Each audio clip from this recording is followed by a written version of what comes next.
Good morning, everyone. සුබදාසනා සුබ සියලු දෙනාටම. So, God has blessed us with another beautiful day to come into His presence and worship Him from wherever we are. So, before we begin our morning worship, let us all bow our heads in prayer. Gracious and loving Heavenly Father, we thank and praise you, Lord, for another beautiful day that you have given us. Thank you so much, Father, for being with us last night and for being with us throughout this week, Father. You've been so loving, kind and gracious to all of us, Father. We thank and praise you, Lord, because you have given this time to come into your presence, Father. As we open our hearts and as we sing praises to you, we pray, oh Lord, that you would move in our midst, Father. Help us all to open up and to sing loud to you, Father. We commit this time into your hands once again, asking all this in the mighty name of Lord Jesus Christ and Savior. Amen. අපි අපගේ පළවෙනි ගීතිකාව ගායනා කරමු. ඇයි ජේසුනි මා නිසා.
Let us commit our lives to God and tell Him that we are going to worship Him no matter what by singing our last chorus, "Into your hands I commit again."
දුන්නාට වහන්සේට ගොඩාක් ස්තුතියි ස්වාමිනී. ඒ වගේම පුරා මාස දෙපාරක් පුරා වහන්සේ අපේ සමග සිටියාට ගොඩාක් ස්තුතියි ස්වාමිනී. ඔබ වහන්සේ සමග මේ ආකාරයට හරි නමස්කාර කිරීම ඒ ලබා දුන් භාගයට වහන්සේට ගොඩාක් ස්තුති කරනවා ස්වාමීනි. ඒ වගේම ඊළඟ සතියේ ඉඳන් එක පවුලක්සේ දේ මෙහෙයක සහභාගී වෙන්න අපට අවස්ථාව ලබා දෙන්න යේසුනි. ඒ සෑම කටයුත්තක්ම වහන්සේට බාර කරමින් මේ දේව මෙහෙය ඉදිරි කටයුතු වහන්සේට බාර කරනවා යේසුනි. මේ සියල්ලම ඉල්ලා සිටින්නේ නාස්තිය යේසුස් වහන්සේගේ නාමයෙන්. ආමේන්.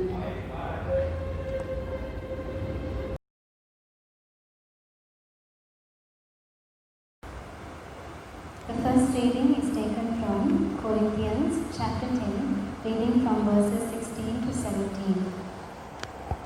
The cup of blessing which we bless, is it not the communion of the blood of Christ? The bread which we break, is it not the communion of the body of Christ? For we, though many, are one bread and one body, for we all partake of one bread.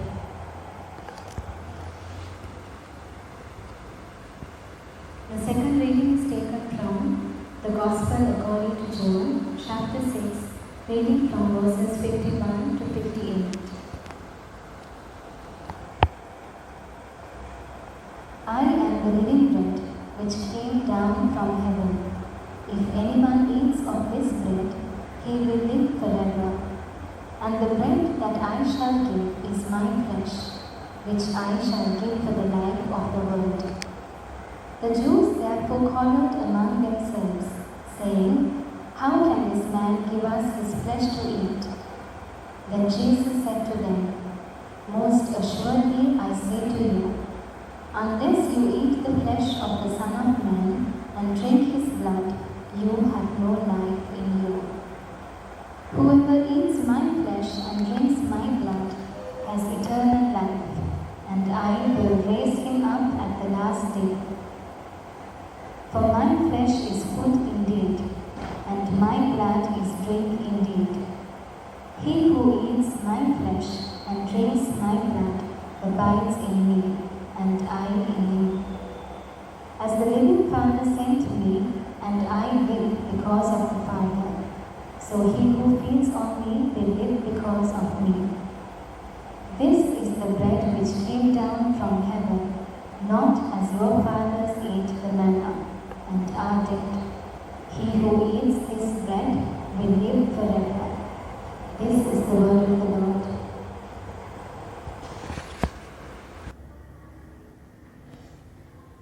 පළමු Bible කියවීම 1 කොරින්ති 10 වන පරිච්ඡේදයේ 16 වන පදය සහ 17 වන පදය. අප ආශ්‍රය කුසලානගෙන ආශිර්වාද කරන විට ඉන් අදහස් වන්නේ ක්‍රිස්තුස් වහන්සේගේ රුධිරයේ සහභාගීකම නොවේද? අප රොටි කඩන විට ඉන් අදහස් වන්නේ ක්‍රිස්තුස් වහන්සේගේ ශරීරයේ සහභාගීකම නොවේද? රොටිය එකක් වන බැවින් අප බොහෝ දෙනෙක් වුවද එකම ශරීරයක් වෙමු. මන්ද අප එක රොටියක් බෙදා ගන්නා බැවිනි. දෙවන කියවීම ජොහන් 6 වන පරිච්ඡේදයේ 51 වන පදයේ සිට 58 වන පදය දක්වා. ස්වර්ගයෙන් පහළ වන ජීවනදායක ආහාරය මමය. යමෙක් මේ ආහාරයෙන් වැළඳුවොත් ඔහු සදහටම ජීවත් වන්නේය. මා විසින් දෙනු ලබන ඒ ආහාරය මාගේ මාංශය වේ. මා එය දෙන්නේ ලෝකයාගේ ජීවනය පිණිසයයි වදාළසේක. එවිට ජුදෙව්වරු ඔවුනොවුන් අතර විවාද කරමින් මේ මිනිසා ඔහුගේ මාංශය අනුභව කරන පිණිස අපට දෙන්නේ කෙසේදයි කීහ. එබැවින් ජේසුස් වහන්සේ ඔවුන් මෙසේ ඇමතූසේක. ඒකාන්තයෙන් මම ඔබට කියමි, මම මනුෂ්‍ය පුත්‍රයාණන්ගේ මාංශය අනුභව නොකරන්නහු නම්, ඔහුගේ රුධිරය පානය නොකරන්නහු නම් ඔබ තුල ජීවනය නැත. යමෙක් මාගේ මාංශය අනුභව කරන්නේද, මාගේ රුධිරය පානය කරන්නේද, ඔහුට සදාතන ජීවනය ඇත. තවද මම ඔහු අන්තිම දවසේදී උත්ථාන කරන්නෙමි. මන්ද මාගේ මාංශය සැබෑ ආහාරය වේ. මාගේ රුධිරය සැබෑ පානය වේ. මාගේ මාංශය අනුභව කරන මා තුළ ජීවත් වන්නේය. මමද ඔහු තුළ ජීවත් වන්නෙමි. ජීවමාන පියාණන් වහන්සේ මා එවා වදාළ බැවින් මා පියාණන් වහන්සේ නිසා ජීවත් වන ලෙසම මා අනුභව කරන තැනැත්තේ මා නිසා ජීවත් වේ. මේ වනාහි ස්වර්ගයෙන් පහළ වූ ආහාරය වේ. එය අපේ පියවරුන් වැළඳු ආහාරය මෙන් නොවේ. ඒ ආහාරය වැළඳු ඔහු මළහ. එවිට එහෙත් මේ ආහාරය වළඳන තැනැත්තේ සදහටම ජීවත් වන්නේය. දේ වචනය මෙසේය.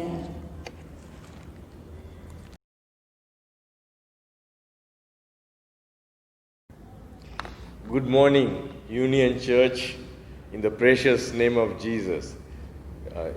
එක්සත් නැමදුම් දෙව් මැදුරේ සෑම දිනකටම යේසුස් වහන්සේගේ උතුම් නාමයෙන් සුබ උදෑසනක් කියලා ප්‍රාර්ථනා කරනවා.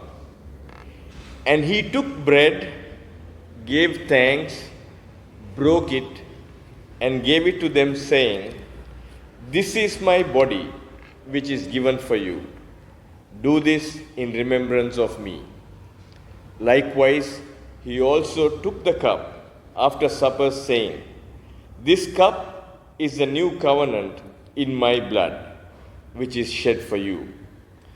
උන්වහන්සේ රොටි ගෙන ස්තුති කොට කඩා ඔවුන්ට දී මේක නුඹලා උදෙසා දෙන ලද මාගේ ශරීරය, මා සීකිරීම පිණිස මේක කරපල්ලායයි කීසේක. එලෙසම රාත්‍රී කෑමට පසු කුසලාන දී මේ කුසලාන නුඹලා උදෙසා වගුරුවන මාගේ ලේහි අලුත් ගිවිසුමයයි කීසේක. In the Christian calendar, today is considered as the Eucharist Sunday. කිතුණු දින දර්ශනයේ අද දවස සඳහන් වෙන්නේ රාත්‍රී භෝජන නැත්නම් සප්‍රසාද ඉරුදින හැටියටයි. Now, do you remember Bethlehem and the baby who was born, Jesus Christ? ඔබට මතකද බෙත්ලහෙම? බෙත්ලහෙමි පුදුනා වූ ඒ පුංචි බිලින්දා, යේසුස් බිලින්දා. Bethlehem means house of bread, and Jesus, who was born in the house of bread, is now talking about bread. In John chapter 66, verses 51 to 58, which was our reading. In fact, the theme of bread starts from verse 22 and goes on till verse 58. Bethlehem කියන්නේ බෙත්ලෙහෙමේ අරුත නම් රොටි නිවස නැත්නම් පාන් නිවසයි. මේ රොටි නිවසේ බිහි වූ යේසුස් තුමා අද තමන් වහන්සේ රොටි බව ප්‍රකාශ කරනවා. Previously, Jesus had fed 4,000 and 5,000 men with borrowed bread. මීට පෙර උන්වහන්සේ අනුන්ගෙන් ඉල්ලගත්තා වූ රොටි වලින් 4,000ක් 5,000ක් පමණ පුරුෂයන්ට කෑම දුන්නයි කියලා දේව වචනය කියනවා. Now in our reading of John 6:51 to 58, Jesus claims he is the bread. දැන් අපගේ දවසේ කියවීම තුළ යේසුස් වහන්සේ ප්‍රකාශ කරනවා උන්වහන්සේ රොටි බව. These were very profound words which marked a very decisive moment in the ministry and life of Jesus Christ.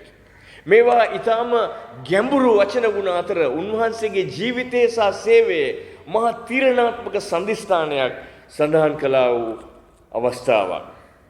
Many disciples who followed Jesus up to this point, when they heard these words, they left him, they deserted him, and they went away, leaving the 12 behind. උන්වහන්සේට සිටියව බොහෝ ශ්‍රාවකයන් මේ මොහොත වනතෙක් මේ වචන ඇසෙනතෙක් උන්වහන්සේ සමග ඉඳලා මේ වචන ඇසුවයින් පස්සේ උන්වහන්සේ වාතයරලා ඕන් යන්නට ගියා 12 දෙනාව පමණක් ඉතිරි කරලා. So it was a very decisive moment. ඒ ඊටාම තීරණාත්මක අවස්ථාවක්. So what we read in our reading was going to happen.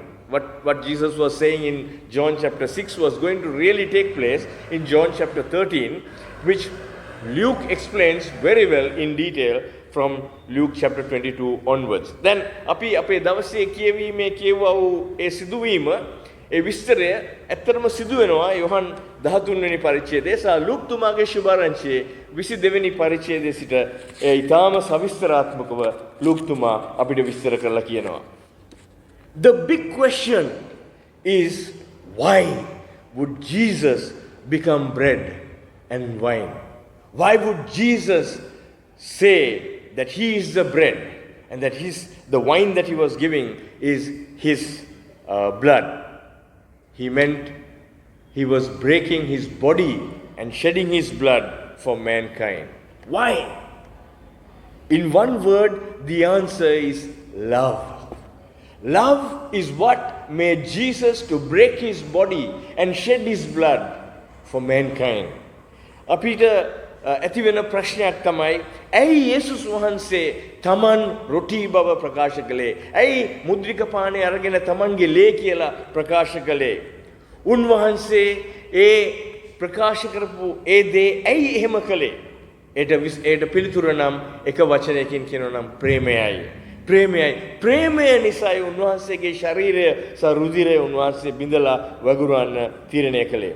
Only Jesus was worthy to pay for humanity's sin. යේසුස් වහන්සේ පමණයි මනුෂ්‍යත්වයේ පාපයට වන්දිය ගෙවන්න සුදුසු එකම කෙනා. Hebrews chapter 9 verse 22 says in 9:22 it says, without shedding of blood there is no remission. ලේ වැගිරීමක් නැතිව පව්කමා කිරීමක් නැත බව හෙබ්‍රෙව් තුමා ප්‍රකාශ කරනවා. හෙබ්‍රෙව් පොතේ කතුරුතුමා ප්‍රකාශ කරනවා. God's holiness demands payment for humanity's sin. දෙවියන් වහන්සේගේ ශුද්ධත්වය මනුෂ්‍යයාගේ පාපයට වන්දියක් ඉල්ලනවාමයි. And God himself became man and paid that price. දෙවියන් වහන්සේම මනුෂ්‍යයා බවට පරිවර්තනය වෙලා ඉන්වහන්සේ මනුෂ්‍යයාගේ පාපයේ වන්දිය ගෙව්වා. The cross, කුරුසිය, ප්‍රේමය, love.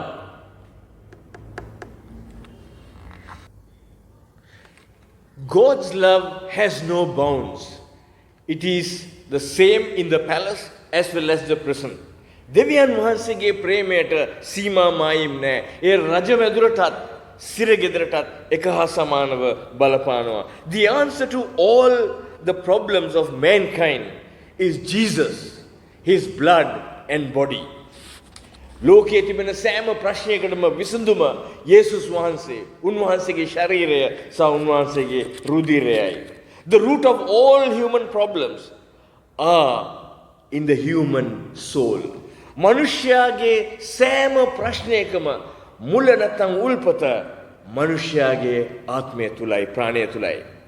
Be it corona, crashing of the stock market, economic downfall, depletion of the ozone, hunger, poverty, crime, anything. The root of all this is in the human heart, human soul. Corona වෙන්න පුළුවන්, නැත්නම් අපගේ කොටස් වෙළඳපොලේ කඩා වැටීම වෙන්න පුළුවන්, ආර්ථික පිරිහීම වෙන්න පුළුවන්, නැත්නම් ඕසෝන් ස්තරය විනාශ වීම වෙන්න පුළුවන්, කුසගින්න, දිලිඳුකම හෝ අපරාධ. මේ සෑම දෙයකම මූලාරම්භය සුලමුල තිබෙන්නේ මනුෂ්‍යයාගේ හදවතේ. The root of all this is in the human heart. මේ සෑම දෙයකම උල්පත නැත්නම් සුලමුල තිබෙන්නේ මනුෂ්‍යයාගේ හදවතේ. Sin is a cause. පාපයයි ඒට හේතුව. It is a moral problem and not a technical, economic or medical problem. මනුෂ්‍යයාගේ ප්‍රශ්නය සදාචාරය සහ ජීවත් වීම සම්බන්ධ ප්‍රශ්නයක්. ඒක තාක්ෂණිකවත්, ආර්ථිකවත්, වෛද්‍යවත් නොවේ. එවැනි ප්‍රශ්නයක් නොවේ. If we need a better world and a better life, only God can do it. අපිට වෙනස් වූ අලුත් ලෝකයක් අලුත් ජීවිතයක් අපිට අවශ්‍ය නම්, වෙනස් වූ ජීවිතයක් අපිට අවශ්‍ය නම්, හොඳ ජීවිතයක් අවශ්‍ය නම් ඒක කළ හැකි දෙවියන් වහන්සේට පමණයි.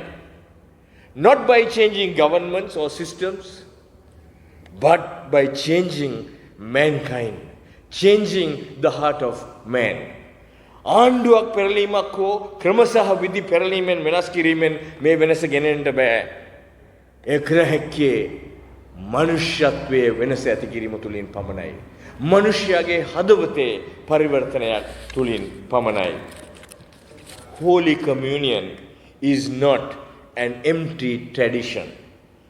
අපගේ රාත්‍රී භෝජනය හිස් වූ චාරිත්‍රයක් පමණක් නොවේ.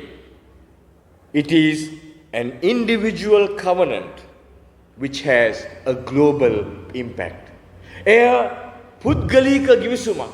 එනම් මුළු ලෝකයේ කරාම බලපෑමක් ඇති කරන පුද්ගලික ගිවිසුමක්. Communion means saying, Jesus, I need you. I believe in the sacrifice on Calvary for my sin. රාත්‍රී භෝජනයෙන් අදහස් වෙන්නේ යේසුනි මට ඔබව අවශ්‍යයි. මම ඔබ වහන්සේ කුරුසියේදී කළා වූ පරිත්‍යාගය ඒ ජීවිත පූජාව මම පිළිගන්නවා මගේ පාපේ උදෙසා බව. Jesus, you broke your body and shed your blood for my sin. යේසුනි ඔබ ඔබගේ ශරීරය කඩලා ඔබගේ ලේ වැගිරුවා ඔබගේ රුධිරය ඔබ වැගිරුවා මගේ පාපේ උදෙසා. And the sins of the world. Loke පාපේ උදෙසා. I need healing. I need victory from my sin. I need victory from bad habits. God, I need you. I need your control and guidance over my thinking, my planning, my lifestyle. ජේසුනි ඔබ වහන්සේගේ ශරීරය ඔබ වහන්සේ බිඳලා ඔබ වහන්සේගේ රුධිරය ඔබ වහන්සේ වැගිරෙව්වේ මගේ ලෝකයේ පාපේ උදෙසායි. ස්වාමිනී මට ඔබ වහන්සේගේ සුවය අවශ්‍යයි. මට පාපයෙන් ඔබ වහන්සේ තුලින් ජයග්‍රහණය අවශ්‍යයි. ස්වාමිනී මට නරක පුරුදු වලින් විමුක්තිය අවශ්‍යයි. දෙවි ස්වාමිනී ඔබ වහන්සේගේ පාලනය සහ මඟ පෙන්වීම මට අවශ්‍යයි. මගේ කල්පනාව, මගේ සැලසුම් සහ මගේ ජීවිත රටාව තුළට. Is that your cry today? ඔබගේ විලාපයත් ඒකද? And God will satisfy. ඔබ දෙවියන් වහන්සේ සනසනවා. The wages of sin is death, eternal death in hell. පාපේ කුලිය නම් මරණයයි, සදාකාලික වූ නිරයේ මරණයයි. And there is no other name under heaven for the salvation of mankind. ලෝකයේ ඉරහඳට යට වෙන කිසිම නාමයක් නැහැ මනුෂ්‍යයාගේ ගැලවීම උදෙසා. There is only one name and that is Jesus Christ. එක නාමයයි තිබෙන්නේ යේසුස් ක්‍රිස්තුස් වහන්සේ. Jesus Christ is the only mediator between God and man. ස්වාමී වූ යේසුස් වහන්සේ පමණයි මනුෂ්‍යයා සහ දෙවියන් වහන්සේ අතර එකම මැදහත් කරුවාණන්. Therefore he became the bread of heaven and the blood of the new covenant. එම නිසා උන්වහන්සේ ස්වර්ගයේ රොටි බවට පරිවර්තනය වුණා. උන්වහන්සේගේ රුධිරය අලුත් කිවිසුමේ ලය අලුත් කිවිසුමේ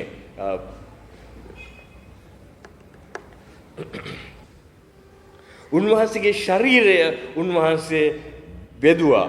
ඒ වගේම උන්වහන්සේගේ රුධිරය උන්වහන්සේ අලුත් කිවිසුමේ පදනම කොට දුන්නා. The bridge between God and man, heaven and earth.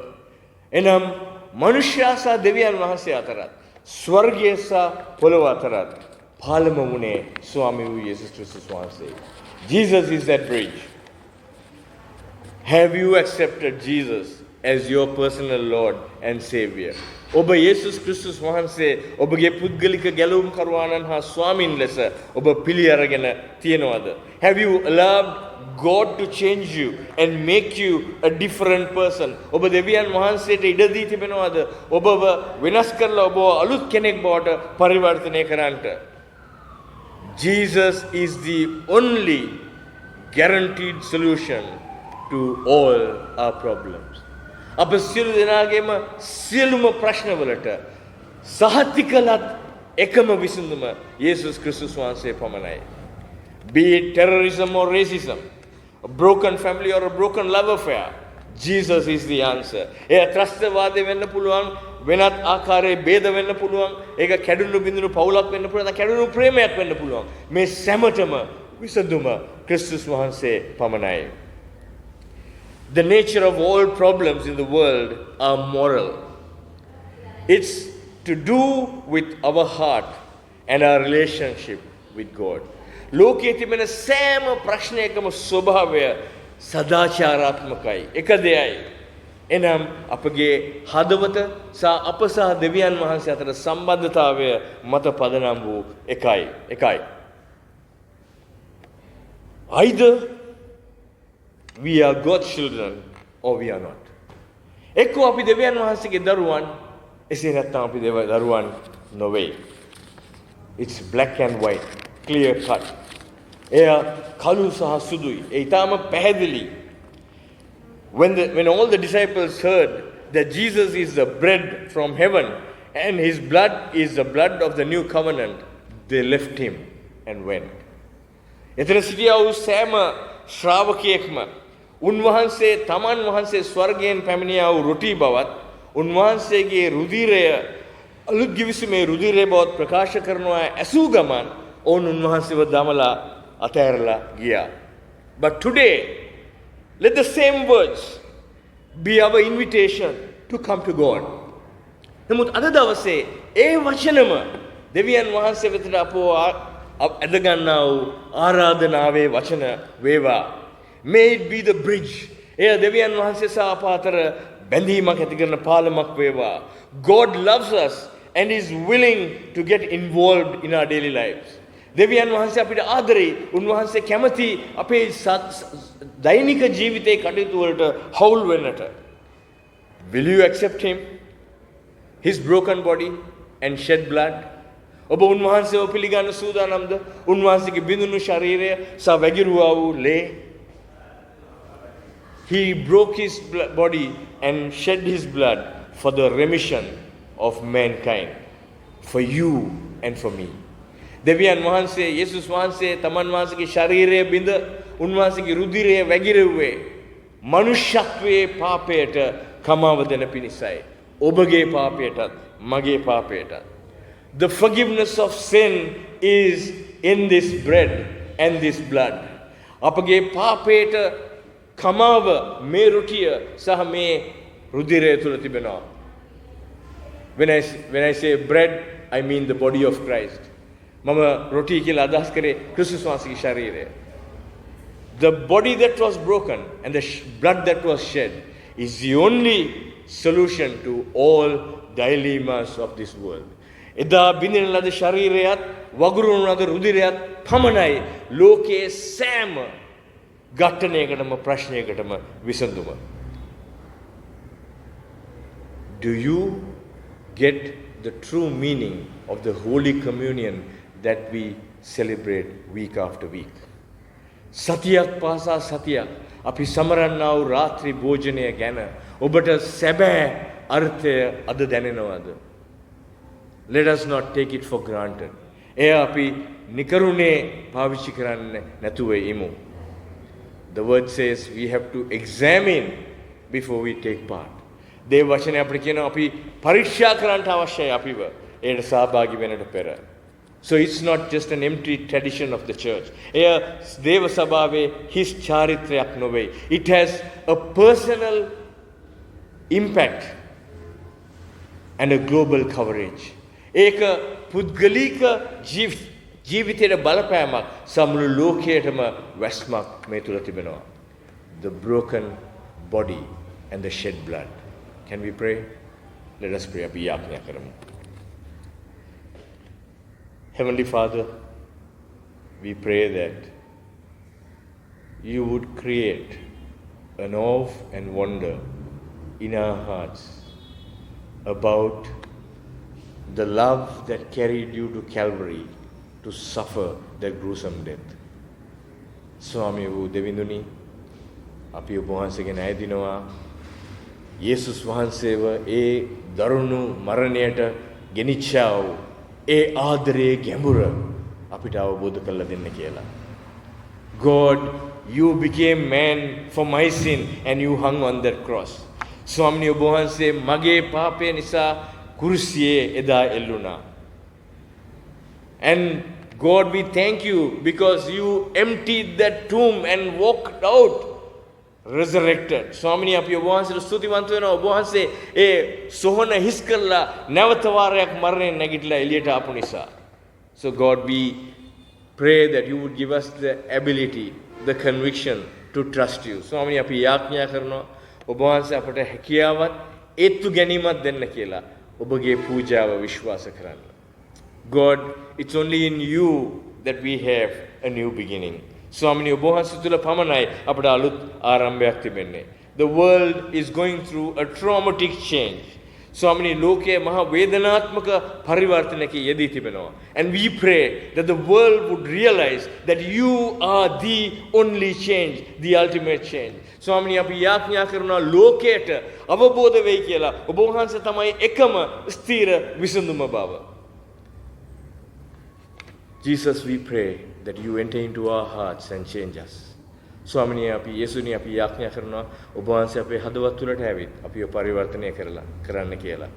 We also pray, God, that you would make us the agents, the ambassadors of your kingdom to share the gospel with those who do not know you. ස්වාමීනි වගේම අපි යාඥා කරනවා ඔබ වහන්සේ අපිව ඔබ වහන්සේගේ තානාපතියන් සහ ඒජන්තවරුන් නියෝජිතයන් කරන්න කියලා.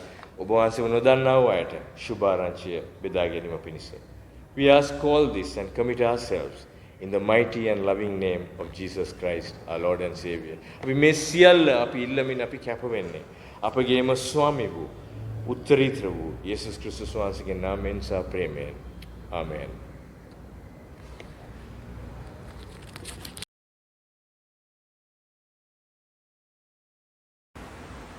අපි ආඥා කරමු සරු බලධාරි දෙවියන් වහන්සේගේ නාමයෙන් අපි නැවතත් ආඥා කරමු පියාණනි ඔබ වහන්සේට අපි මේ වෙලාවේ ගොඩාක් ස්තුතිවන්ත වෙනවා පියාණනි මේ වගේ කාලයක ස්වාමිනී ඔබ වහන්සේ ඉතාමත් ළඟින් මේ ශ්‍රී ලංකාව වාසී සියලු ජනතාව සමග ඔබ වහන්සේ හිටිය නිසා අනික වාරයක් ස්තුතියි පියාණන් වහන්සේ දෙවි පියාණනි මේ කාලේ වසංගත කාලයක් පැමිණුණා ස්වාමිනී ඔබ වහන්සේ සියලු සෙනඟට බොහෝසේ ආශිර්වාද කළා තියෙන නිසා අනික වාරයක් ස්තුති කියනවා පියාණන් වහන්සේ. ඒ වගේම දෙවි පියාණන් වහන්සේ ලෝකවාසී සියලු දෙනාම ඔබ වහන්සේට බාර කරමින් අපි යාඥා කරනවා. ඒ විපැත්ති සමයේදී ස්වාමිනී ඒ විවිධ පවුල්වල විවිධ දේවල් සිදු වුණාද ඒ සෙනඟ දුකෙන් පීඩාවෙන් වේදනාවෙන් සිටිනාද සමිඳුනේ ඒ සියලු සෙනඟ අපි ඔබ වහන්සේට බාර කළා යාඥා කරනවා පියාණනි. දේවතාත්තේ ඔබ වහන්සේගේ කරුණාව සියලු දෙනාට සෑහෙනවා පියාණනි. ලෝකයේ මුළුල්ලේ ස්වාමිනී ඔබ වහන්සේ සැරිසරනවා පියාණන් වහන්සේ. ඔබ වහන්සේගේ වාක්‍යයේ තියෙනවා පියාණනි උස්ගහ මිටි කරන්නෙත් මිටිගහ උස් කරන්නෙත් ඔබ වහන්සේ කියලා තියෙනවා පියාණනි. දේවතාත්තේ ඔබ වහන්සේගේ වචනේ ප්‍රකාරයට සියල්ල සිදුවෙන නිසා ඔබ වහන්සේට ස්තුතියි තාත්තේ. ඒ වගේම දෙවි පියාණනි ඔබ වහන්සේගේ යහපත්කම කරුණු කොටගෙන ස්වාමිනී සියලු සෙනඟට ජීවත් වෙන්නත් වැඩ කරන්නත් ඔබ වහන්සේ කරුණාව සෑහේ පියාණන් වහන්සේ. යහපත් දෙවි පියාණනි ඔබ වහන්සේ කරුණාව නිසා ස්වාමිනී නැවත ශ්‍රී ලංකාව වාසී සියලු දෙනා ඔබ වහන්සේට බාර කරමින් යාඥා කරනවා පියාණන් වහන්සේ. වැඩිහිටි ජීවිත ඔබ වහන්සේට බාරයි. තරුණ ජීවිත ඔබ වහන්සේට බාරයි ස්වාමිනී. ඒ වගේම ළමා ජීවිත බාරයි පියාණනි. කුඩා දරු දැරියන් බාරයි ස්වාමිනී. තරුණ තරුණියන්ගේ සිතුවිලි කල්පනා ස්වාමිනී. ඒ තරුණ සිතුවිලි තරුණ කල්පනා ඔබ වහන්සේ දන්නවා. ඔවුන්ගේ දුර්වලකම් තියෙනවද ස්වාමිනී? ඒ දුර්වලකම් දැනගන්නා පිණිස ස්වාමිනී ඔවුන්ගේ දුර්වලකම් හඳුනාගෙන ස්වාමිනී ඔබ වහන්සේට යටත් වෙන පිණිස සෑම දරු දැරියෙකුට ආශිර්වාද කරන්න පියාණන් වහන්සේ. ඒ වගේම කුඩා දරුවන්ට ස්වාමිනී එන්නා වූ විපැති වලින් බේරක් දෙන්න ස්වාමිනී. අපගේ ස්වාමිනී මේ මොහොත වෙනකොට මුළුල්ලේ ස්වාමිනී සියලුම දේවල් ස්වාමිනී රැකී ආරක්ෂා ඒ වගේම පාසල් ඒ වගේම සියලු කාර්යයන් ස්වාමිනී නැවතිලා තියෙනවා ස්වාමිනී. දෙවි පියාණනි මේ වසංගත කාලයේ ස්වාමිනී ඇති වුණා සියලු පීඩා වලින් ස්වාමිනී සියලු සෙනඟ සමග ඔබ වහන්සේ සිටිය නිසා ස්තුතියි. ස්වාමිනී ඔබ වහන්සේ නොදැන කෙස් ගහක්වත් හැලෙන්නේ නැත්නම් ස්වාමිනී ඔබ වහන්සේ සියල්ල දන්නවා. සියලු දේ සිදු වෙන්නේ ස්වාමිනී ඔබ වහන්සේගේ අඩුපාඩුවක් නෙවෙයි. අපේම දුර්වලකම් අපේම අඩුපාඩුකම් නිසා පියාණන් වහන්සේ. ඒ නිසා දේවතාත්තේ ඔබ වහන්සේට නැවතත් අපි බාර කරනවා.